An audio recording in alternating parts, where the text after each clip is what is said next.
The secret reason my neighbor took me on a midnight safari. Growing up, I always thought our neighbor, Mr. Henderson, was just a little bit eccentric. He was this retired guy who spent way too much time tending to his prize-winning roses. But there's one night, back when I was only 8 years old, that I'll never forget.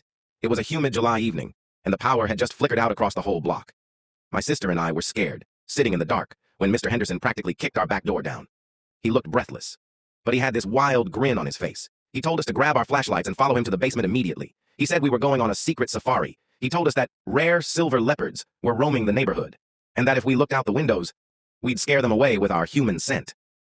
For 2 hours, we sat in that damp basement, listening to what sounded like thunder and heavy boots running across our porch. We saw blue and red lights flashing through the tiny cellar windows. Mr. Henderson told us those were jungle spirits, and we had to stay absolutely silent so they'd protect the leopards. He even made us practice our best monkey calls to keep our spirits up.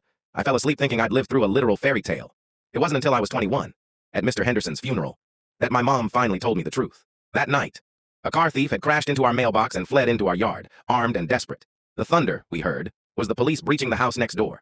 Mr. Henderson had seen the guy crawl under our porch, and instead of hiding, he ran into our house to make sure we didn't look out the window and see a man with a gun staring back at us. He spent the most terrifying night of his life, pretending to be a tour guide, just so 2 kids could keep their childhoods for one more night.